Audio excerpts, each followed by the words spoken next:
What is your vision about Latin America? Well, it's a very important part of the world. It's very far from India geographically, but from our point of view, you know, intellectually, it is a part of the world which is experiencing much the same sort of challenges that we do of transforming itself from being a developing economy to a developed economy. You know, with globalization and increased linkages, I mean, our linkages with Latin America have been increasing quite a bit. They're still much lower than they should be.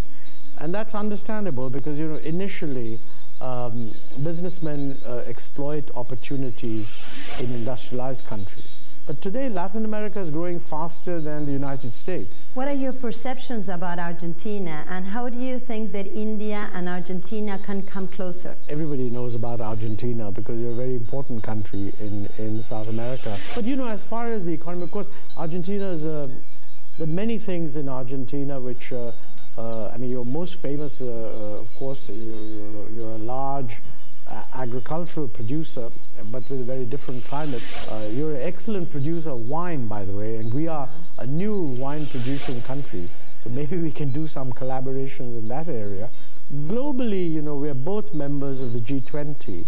So our heads of government meet during the G20.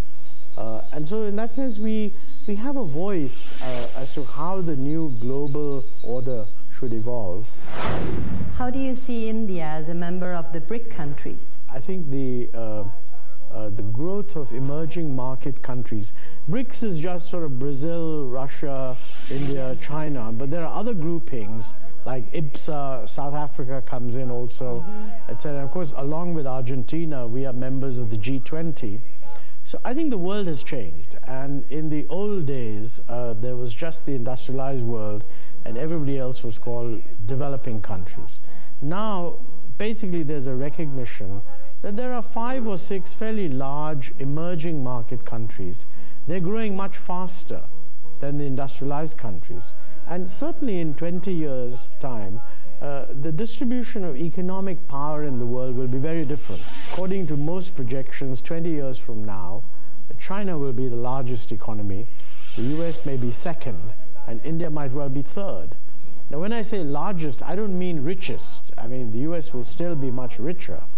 But in terms of size of the market, size of GDP, there's a big change taking place. And that's not a bad, I mean, it's a good thing for the world.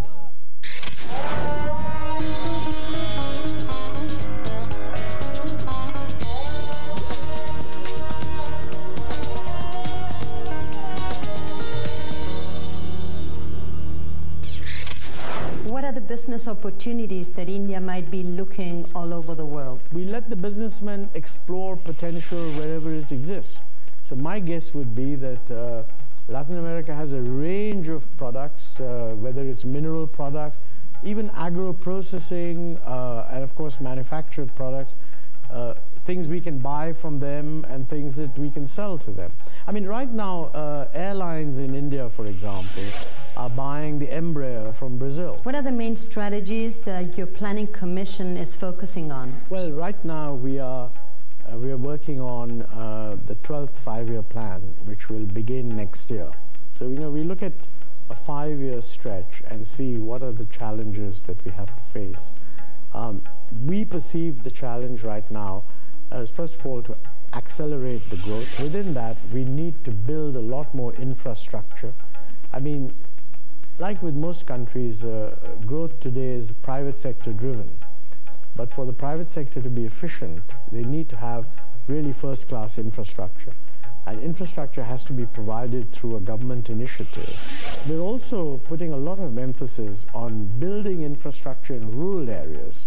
Because, you know, almost 70% of our population live in rural areas. It's probably a little less now, but in 2000 that was a number.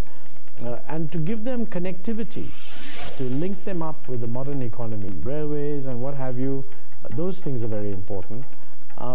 We're also concentrating a lot on health and education. And I think we've been late in focusing on this area. but now we're really concentrating on this. These days, the government is facing some corruption issues. How does the government deal with it? The government is very clear that we need more transparency, we need accountability. Where problems have been identified, they're being investigated. And the government has categorically said that nobody is going to be shielded. But looking ahead, the important thing is accountability and transparency. I mean, the more transparent the government is in things, the less likely that there will be corruption. Of course, there's some corruption is always there, and you can only stop it by being constantly vigilant and taking action when something wrong comes to the surface. How would you describe your relationship with the Prime Minister, Mr. Manmohan Singh? He's a very distinguished economist. And, he's not originally a politician. I mean, he is he came into politics when he became finance minister in 1991. Before that, he was on the technocratic side. But he's a very widely respected person, both in the country and abroad, and it's a privilege to work in his government.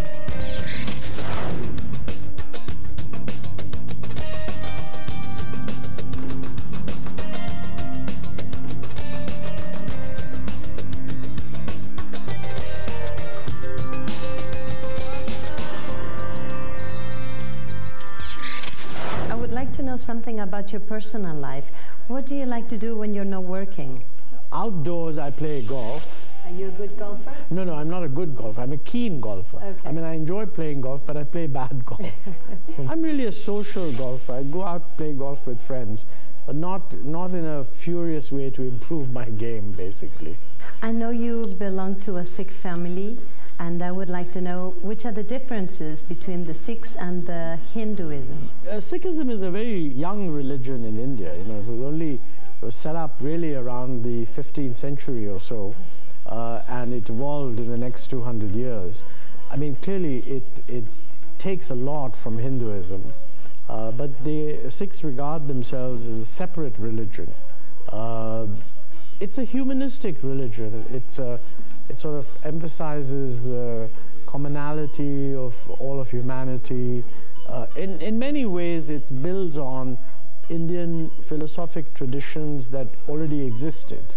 The Sikh holy book is a compendium of pieces written by different people and includes many writings by both Hindu saints and Muslim religious people. So in that sense, it pulls together truths that are felt to be universal in different religions. May I ask you, why do the Sikhs don't cut their hair? When the Sikhs were formed into a separate religion, sometime around 1700, the last of the Sikh, what we call gurus, is like a prophet, you might say, basically laid down that the Sikhs should not cut their hair, because at that time there was a little bit of persecution of this group, and not cutting your hair was a way of signaling that you are a Sikh and you're not trying to hide it. Is that the reason why they wear a turban? That is true. The turban was worn by all Indians at the time. Even today, when Indians get married, they wear a turban, the men. Because the Sikhs don't cut their hair, they continue to wear a turban, How do you see the role of the woman in the new world? Well, I mean, it's quite clear around the world that the role of women has been rightly expanding, and the whole issue of gender equality is something which is very important in every society. I mean, of course, traditionally people would argue that women play a very important role in activities related to the home, but I think today, at least my view, there's no reason why there should be any distinction between men and women in their social, professional, or public life. What is happiness for you? I think if at the end of the day you can feel that, you did an honest day's job and you were true to yourself, that's pretty good. I would like to know what India means to you. Being an Indian, I mean, I'm part of this society, and I'm excited by the fact that it's a huge country a tremendous diversity. I think the fact that India holding together democratically and making progress is very important, not just for India, but I think for the whole world, actually. Mr. Montag Singh Aliwalia, Deputy Chairman of the Planning Commission of the Government of India, many thanks for this interview. It was a great honor, sir. Thank you. Well, thank you. I enjoyed it. And have a good stay in the rest of your stay in the country. Thank you. Thank you.